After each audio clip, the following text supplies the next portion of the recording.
శ్రీగురుభ్యో నమః. హరి ఓం. శ్రీ మహాగణాధిపతయే నమః. శ్రీ మహాసరస్వత్యై నమః. హరి ఓం. యక్కర్తా జగతాం భర్తా సంహర్తా మహసాం నిధి ప్రణమామి తమాదిత్యం బహిరంతస్తమోపకం భవత్యశ్వని నక్షత్రమస్వీరస్రస్తురంగమః ఆద్యస్తురంగస్తురగ అశ్వో వాజో హయో హరి. మార్చి 29 నుండి 6 గ్రహాలు ఒక రాశిలోకి వస్తున్నాయి, మీనంలోకి వస్తున్నాయి. 2 సంవత్సరాల 6 మాసాలు మార్చి 30కి శని కుంభరాశిలో నుంచి మారి మీన రాశిలోకి వస్తున్నాడు. సంవత్సరం 10 నెలలకు రాహువు మీనరాశి నుంచి కుంభరాశికి వస్తున్నాడు. కానీ ఈ గ్రహాలు 6 గ్రహాలు ఒక చోట చేరినాయి. 6 గ్రహాలు ఎట్లా చేరినాయి, ఎందుకు చేరినాయి, ఏమిటి కారణం, దీనివల్ల వచ్చే కష్టమా నష్టమా సుఖమా దుఃఖమా అనేది ఆలోచించుకోవాలి. ఇంతకుముందు 60 సంవత్సరాలకి పూర్వంలో అష్టగ్రహ కూటమి అనేది ఇచ్చింది. ఈ అష్టగ్రహ కూటమి వచ్చినప్పుడు కొంతమంది మానవులు నడుస్తూ పడిపోయి పురాణాలు జరిగారు. మంచం మీద పడుకున్నవాడు పడుకున్నట్లే ప్రాణాలు పోయినాయి. తెల్లవారు చూస్తే మనిషి శవమై ఉన్నాడు. ఇట్లా రకరకాలైన మరణాలు, రకరకాలైన వ్యాధులు, రకరకాలైన సమస్యలు వచ్చినాయి.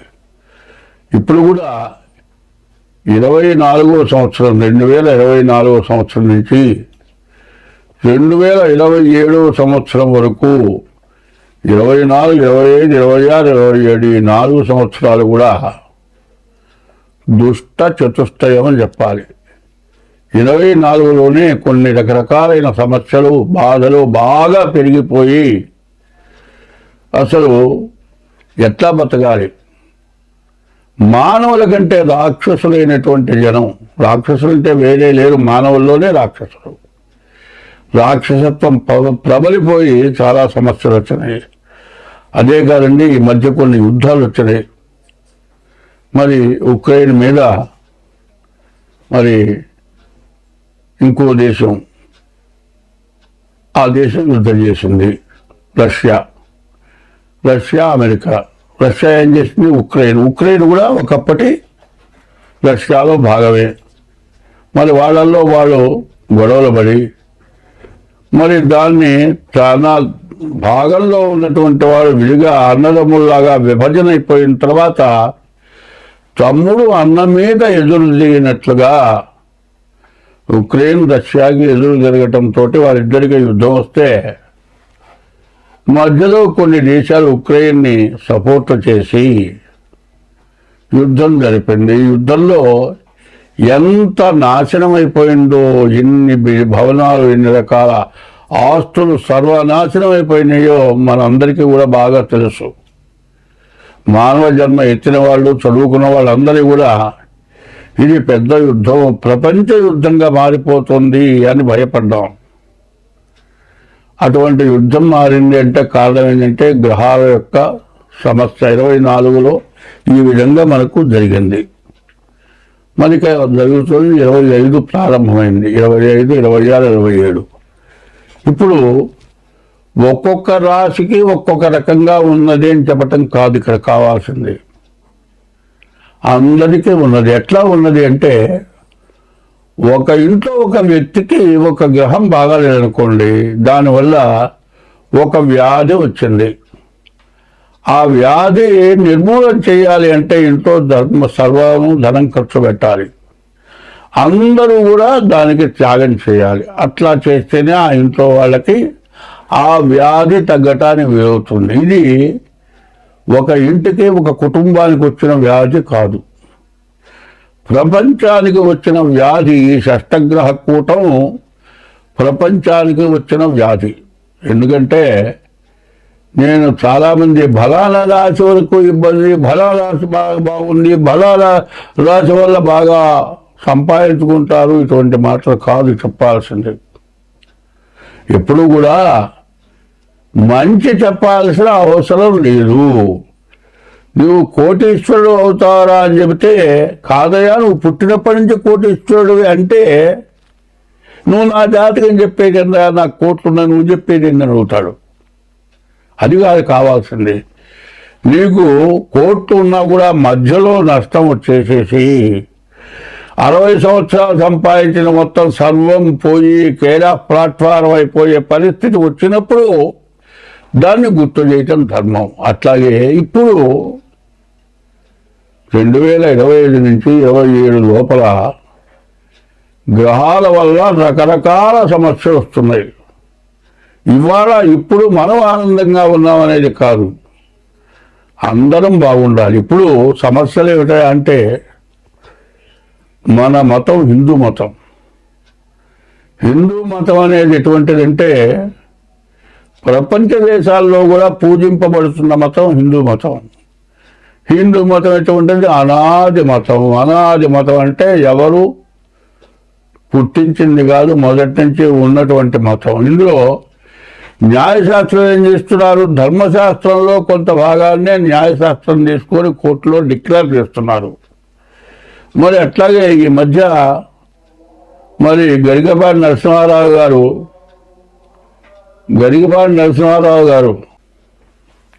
ఈ 6 గ్రహాలు ఒకచోటి చేరినాయి. ఇప్పుడు 60 ఏళ్ల క్రితం అష్టగ్రహం 8 గ్రహాలు ఒక చోట చేరినాయి. ఈ గ్రహాల వల్ల వచ్చినటువంటి సమస్య ఏమిటి? ప్రతి వాళ్ళు రకరకాలుగా చెబుతూ ఉన్నారు. ఇది కాదు మనకు కావాల్సింది. మెయిన్ అసలు ఏమిటి? ఆ మెయిన్ ఎట్లా ఉంటుంది? మెయిన్ అనేది మొదటిది ఎట్లా ఉంటుంది? ఏమంటే శరీరం ఉంది కదా, శరీరానికి 8 రంధ్రాలు ఇచ్చారండి. ఆ 8 రంధ్రాలు ఏంటి? చెవులు 2, కళ్ళు 2 4, ముక్కులు 2 6, నోరు 1 7. 9 రంధ్రాలు ఎక్కడున్నాయి?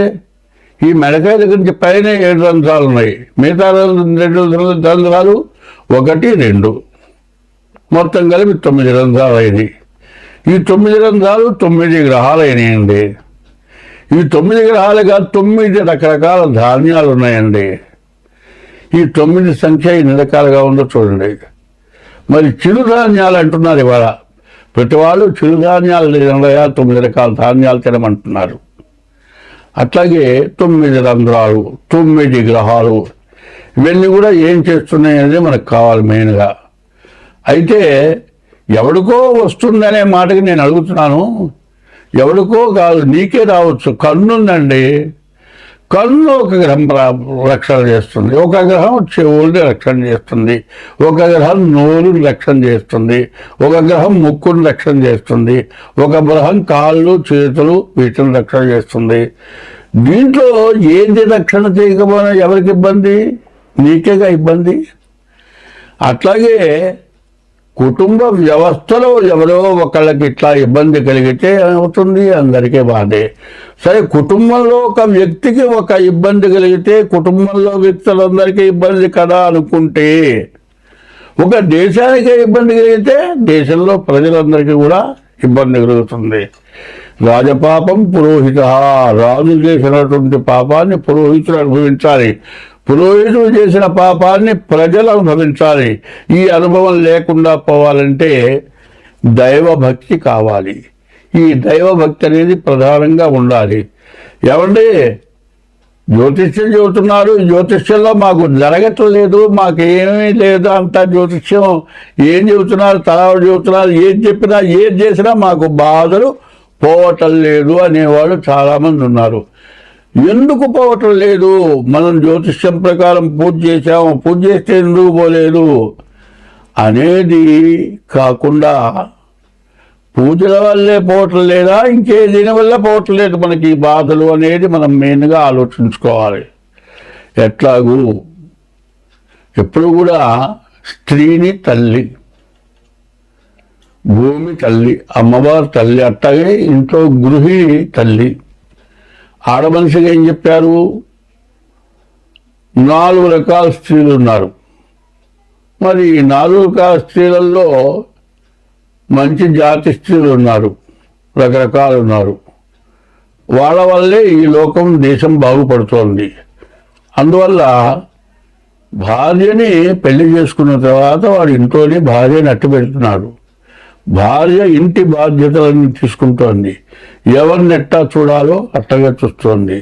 ఆమె ఎట్లా ఉంటుంది? కార్యేషు దాసి, చేసే పనులలో దాసిగా పనిచేస్తుంది. కరణేషు మంత్రి భర్తకి సలహా ఇవ్వటంలో మంచిగా ఉపయోగపడుతోంది. భోజ్యేషు మాత, భర్తకి భోజనం పెట్టేప్పుడు తల్లిలాగా పెడుతోంది. శయనేషు రంభ, భర్తతో పడుకున్నప్పుడు రంభలాగా ఉంటుంది. షట్కర్మయుక్త, 6 కర్మలు చేస్తోంది. కులధర్మపత్రి అన్నారు. భర్త అంటే భరాయించేవాడు, భార్య అంటే భాగాన్ని పంచుకుండేది. ఈ 2 భూమి ఆకాశం. సూర్యుడు భూమి తల్లి, సూర్య భగవానుడు తండ్రి. వాళ్ళెట్టాగో మనం భూలోకంలో కూడా భార్య భర్త సూర్యుడు, భార్య భూమి. భూమి ఏం చేస్తుంది? భూమిలోంచి నీళ్ళు వస్తున్నాయి, నవధాన్యాలు పండుతున్నాయి, మరి సముద్రంలో ఉప్పు నీళ్ళు వస్తున్నాయి, మరి నదిలోని మంచినీళ్ళు వస్తున్నాయి. ఇవి కాక విషవాయువులు వస్తున్నాయి, ఆయిల్స్ వస్తున్నాయి. మరి మంచినీళ్ళు వస్తున్నాయి తాగుదాం కదా అని మంచినీళ్ళు తాగాలి, బావిలో నుంచి ఆయిల్ వస్తుంది కదా, అది తాగితే బతుకుతావా? బతకం కదా. ఏది తినాలో అది తినాలి, ఏది తాగాలో అది తాగాలి. అది కూడా ఎక్కడి నుంచి వస్తుంది? అంతా భూమి నుంచే ఉద్భవిస్తుంది. అట్లాగే స్త్రీ వల్లే అన్నీ ఉద్భవిస్తున్నాయి. ఇవి తెలుసుకొని కామక్రోధశ్చ లోభశ్చ దేహే తిష్టంతి తస్కరాః జ్ఞానవిత్తాపహారేణ తస్మాత్ జాగ్రత్త. కామం క్రోధము, ఈ కామం క్రోధం రెండింటి వల్లే దేశమంతా సర్వనాశనమైపోతుంది. కామం అనేది చాలా తక్కువ. ఇటువంటిది యవ్వనం చాలా కొద్ది. మనిషి 100 సంవత్సరాలు బతికితే బాల్యం 25 సంవత్సరాలు, యవ్వనం ఒక 5 సంవత్సరాలు ఉంటుంది. కౌమారం వార్ధక్యం అంటే 100 సంవత్సరాలు ఇచ్చాడు. 100 సంవత్సరాల వయస్సులో సరిగ్గా యవ్వనం అనేది పూర్తిగా 10 సంవత్సరాలు ఉందని చెప్పడానికి ఇప్పుడు లేదు. ఈ యవ్వనంలో చేయరాని పనుల వల్ల మనకు ఈ గ్రహాలన్నీ కూడా మారిపోతున్నాయి. కారణం ఏమిటా అంటే కుక్కలకు ఒక టైం ఇచ్చాడు సంగమం చేయటానికి. మరి కొన్ని జాతులకి ఏనుగు నీటిలో సంగమం చేస్తుంది. మనం ఏం చేస్తున్నాం? అన్నీ తెలుసు. 24 గంటలు ఆడది కావాలి వీడికి. ఏ టైము వేళ పాడ లేదు. మరి వాళ్ళే మిగతా జాతులు ఏం చేస్తున్నాయి? వాటికి ఇచ్చిన టైంలోనే సంగమం చేస్తున్నాయి. దానివల్ల మరి ఉత్పత్తి చేస్తున్నాయి. మనం ఎప్పుడు పడితే అప్పుడు. దీనివల్ల చాలా నష్టం జరుగుతుంది. ఈ కామం ఎటువంటి చేస్తుంది? ఇంట్లో భార్య ఉందంటే వాడు ఏం చేస్తాడు? ఇంకొక ఈమె 4 పిల్లలు పుట్టారు. ఈ విధంగా ఓపిక పోయింది, శక్తి నశించిపోయింది, రూపంలో కళ తగ్గింది. ఇంకొక దొరికింది పనిచేసే చోట. ఆమె బాగా అందంగా ఉంది. ఆమె ఏం చేస్తుంది? వీడెమ్మడి పడుతుంది. వీడేం చేస్తాడు? ఆమె ఎమ్మడిపడతాడు. చివరికి ఏమవుతుంది? ఇంట్లో భార్యకో ఎవరికో తెలుస్తుంది. ఆమె తగాదా పెట్టుకుంటుంది. వీడేం చేస్తాడు? నువ్వు అక్కడ పో, నువ్వు ఉంటే ఉండు, పోతే పో అంటాడు. తల్లిదండ్రులు చేస్తారు, ఈ పిల్లల్ని తీసుకెళ్తారు, కోర్టులో వేస్తారు. మరి వీడి తల్లిదండ్రులని వీడిని మొత్తాన్ని పోలీస్ స్టేషన్లో పెడతారు. కేసు అవుతుంది. సరే ఎట్టా డైవర్స్ తీసుకుంటారు, బాగానే ఉందండి. ఈ తల్లిదండ్రులు ఏం చేస్తారు? ఈ పిల్లలు, అమ్మా నువ్వు అన్యాయం అయిపోతున్నావు పోతుంది. అట్లాగే ఇప్పుడున్నటువంటి ఆ షష్టగ్రహ కూటం వల్ల జరగబోయేది ఏమిటంటే ముందు మీ జాగ్రత్తలు మీరు పడాలి, మీ జాతకాలు చూపించుకోవాలి. దాని యొక్క పరిస్థితి ఏమిటంటే కొన్ని గ్రహాలతో పాటు కొన్ని పూజలు కూడా ఉన్నాయి. ఆ గ్రహ దోషాలతో పాటు పూజలు చేయాలి. పూజలు ఎందుకు చేయాలి? నువ్వు చేసిన పాపం పోవటానికి కొన్ని పూజలు చేయాలి. సూర్యుడు నీకు బాగా సూర్యుడికి అధిదేవత ఈశ్వరుడు రుద్రుడు. సూర్యుడు జపంతో పాటు రుద్రుడు కూడా అభిషేకం చేయాలి. అట్లాగే ఒక్కొక్క రాశికి ఒక్కొక్క గ్రహానికి గ్రహ దోషాలకి గ్రహ పూజలు కాక దేవతా పూజలు ఉన్నాయి. ఈ దేవతా పూజలు కూడా చేసుకోవడం చాలా అవసరం. ఇట్లా ప్రవర్తించడం, ప్రతిరోజు కూడా నీ ఇష్టదేవాన్ని పూజించడం ఇవన్నీ చేసుకోవడమే కాక ఇది ఫిబ్రవరి నెల చాలా దగ్గరలోకి వచ్చింది. ముందుగా మీ జాతకాలు చూపించుకొని మీకు ఏది చేయాలో చేసుకొని, అయితే బాధలు తప్పవు. 100 వంతులు కాకుండా 25 వంతులు తగ్గుతాయి, 75 వంతులు మీరు బయటపడతారు. కాబట్టి ఈ విషయాలు మీరు బాగా అర్థం చేసుకొని జాగ్రత్తగా మీ జాతకాలు చూపించుకొని అన్ని విధాలా బాగుంటుంది. మీరందరూ సుఖంగా ఉంటారు. అందరం బాగుండాలి.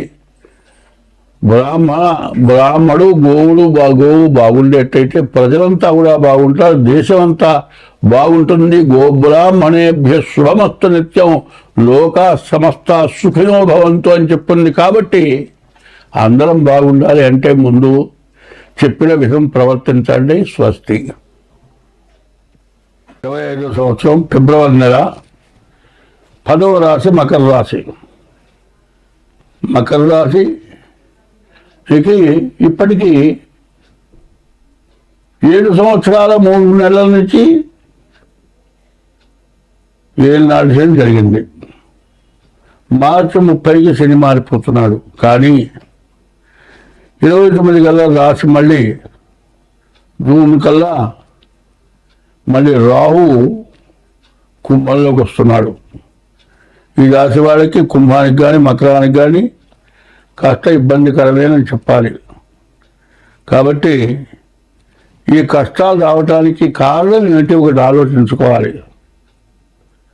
పగలు బాగా వెలుతురుగా ఉంది కదా, బాగా తిరిగాం కదా, రాత్రిపూట చీకట్లు తిరగరాదు, తిరగలేము. ఈ రాత్రిపూట చీకటి ఏంటనుకుంటాం, ఎప్పుడు తెల్లవారుతుందా అని చూస్తాం, తెల్లవారుతుంది మళ్ళీ పగలు చూస్తాం, పగలు చూసిన వాళ్ళు రాత్రి చూస్తాం. అంటే కష్టము చూస్తాం, సుఖము చూస్తున్నాం. కాబట్టి వీళ్ళ యొక్క దోషాలు ఏమున్నాయో ఆగామి సంచిత ప్రారంధాలు 3 జన్మల రాసులు. ఇటువంటి కష్టాలు రావటానికి కారణం ఏంటంటే కాలసర్ప దోషం ఉంది. ఈ కాలసర్ప దోషం చాలామంది ఏమంటున్నారంటే రాహుకేతువుల మధ్యలో గ్రహాలు పడితేనే కాలసర్ప దోషం అని జ్యోతిష భాగంలో రాసి ఉంది.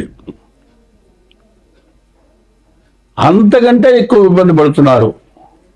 కాలసర్ప దోషం అనేది ఏంటి మనం ఆలోచించాలి. కాలమే సర్పంగా ఉండి కాటేసిందని అర్థం. కాలసర్ప దోషం అంటే ఈ కాలసర్ప దోషం ఎందుకు వస్తుంది? భార్యాభర్తలకు ఎడలు వాపితే దోషం వస్తుంది. ఒకడు ఏం చేస్తాడు, పిల్లలు లేనివాడు. నేను కొంతమందిని చూశాను. నేను హాస్పిటల్లో పనిచేసేవాళ్ళే, వాళ్ళకి పిల్లలు లేరు. ఆ పుట్టిన పిల్లని కాజేసి ఇంకో చచ్చిపోయిన పిల్లని వాళ్ళకి ఇచ్చి నీ పిల్ల చచ్చిపోయిందని చెప్పి పుట్టిన పిల్లల్ని ఎత్తుకొచ్చుకున్నారు. చివరికి వాడి భార్య పోయింది, వాడి తండ్రి పోయినాడు, వాడు ఇతర స్త్రీ చేసుకున్నాడు, కేసులైనవి, ఆస్తి మొత్తం పోయింది. బతకటానికి వీళ్ళైన పరిస్థితి వచ్చింది. ఒక తల్లి గర్భవాసాల పుట్టిన బిడ్డను తీసుకొచ్చావే, గర్భశోకం అంటారు. ఆ గర్భశోకానికి ఎంత బాధపడుతున్నారు. 10 మంది పిల్లల్ని కన్నా తల్లి కూడా పోషించలేవు కదగా, నీ పిల్లని ఇస్తావంటే ఇవ్వని అంటుంది. ఏ తల్లిలో నాకంటే బాగా బతుకుతుంది, పిల్ల ఇస్తానంటుంది. ఇచ్చినా కూడా ఎప్పుడన్నా ఒకసారి నా పిల్లని చూసుకుంటానంటుంది. తీసుకుంటే ఆమె ఏముంటుందంటే నువ్వు మధ్యలో వచ్చావంటే నేను అమ్మను కాదంటుంది. కాబట్టి నీ పిల్లని నాకు ఇస్తే నువ్వు రావడానికి వీల్లేదంటుంది. సరే అట్లా అని ఇస్తే కూడా జరిగినవి కొన్ని ఉన్నాయి. పిల్లలు లేని వాడు పిల్లల్ని పెంచుకున్నారు. పెంచుకున్న తర్వాత ఇంకోళ్ళు పుట్టారు. పుట్టిన తర్వాత తెచ్చిన పిల్లల్ని అన్యాయం చేశారు. కన్న పిల్లలకు ఆస్తి ఇచ్చి పెంచిన పిల్లలకు ఆస్తి ఇవ్వకుండా వాళ్ళని భ్రష్టు పట్టించారు. మా వంశంలోనే జరిగింది. ఇవి ఎటువంటి దోషాలండి, ఎటువంటి పాపాలు. ఊహ తెలియని నోట మాటి రాని పాలు దాగి పిల్లాన్ని తెచ్చి పెంచి వాడు అమ్మ అని అంటాడు కానీ వేరే అండు. ఆ అక్క కొడుకుని తెచ్చింది, ఆమెనో పెద్దమ్మ అంటాడు, కన్న తల్లిని పెంచిన తల్లిని అమ్మ అంటాడు. వాడిని అన్యాయం చేసి కన్న కొడుకు కాస్త ఇచ్చింది. ఇది ఎటువంటి పాపం అండి? పోనీ తమ్ముడైనా సరే వాడు అన్నయ్యాన్ని పిలుస్తాడే కానీ మొత్తం ఆస్తిగా చేశాడు, వాడిని అన్యాయం చేశాడు. ఇటువంటి మహాపాపాలు చేసి గ్రహస్థితి పోలేదంటే ఎట్లా పోతుంది? ధర్మో రక్షతే రక్షత, ధర్మాన్ని నువ్వు రక్షిస్తే నిన్ను ఆ ధర్మం రక్షిస్తుంది. ఈ మకర రాశి వాళ్ళకి చాలా పుణ్యం చేసుకున్న వాళ్ళే మకర రాశిలో పుట్టారు. ఆ రాశికి అమ్మవారు అధిపతి కాబట్టి ఈ రాశి వాళ్ళు ఎంతో దైవబలం గల వాళ్ళు. కానీ దైవబలం ఉన్న వాళ్ళు ఏం చేస్తారంటే, ధనం కలిగి దైవబలం ఉన్నప్పుడు నాకంటే గొప్పవాళ్ళు లేదనుకొని తక్కువ వాళ్ళని హీనంగా చూడటం చేస్తారు. అది తప్పు. లేనివాడు ఏమంటాడంటే, నాకు గనక వాళ్ళకు ఉన్నట్టుంటే మొత్తం దానం చేస్తానంటాడు. వస్తువుని సంపాదిస్తే దానం చేయడం. కానీ ఉన్నవాడి కంటే, ఉన్న మొండి కంటే లేని దాత గొప్పవాట. వాడు తింటమ్మానన్న పెడతాడు. కాదు ఒక్కోసారి లేని బీదవాడి కంటే ఉన్న మొండివాడు గొప్పవాడు. ఒకరెప్పుడు ఆ పేప ఎప్పుడు దానం చేస్తాడు. వాడి పూర్వజన్మ సుఖం ఉంటే దానం చేస్తాడు. కాబట్టి ఈ రాశి వాళ్ళకు కూడా బాగాలేదు. కాబట్టి గురువు కుజుడు బాగున్నాడు, శని రాహువులు బాగున్నారు, బుధుడు బాగున్నాడు, 5 గ్రహాలు బాగున్నాయి, 3 గ్రహాలు బాగాలేవు. కొంతవరకు మంచిదే. తర్వాత మీ జాతకం చూపించుకోండి, చాలా మంచిది. స్వస్తి.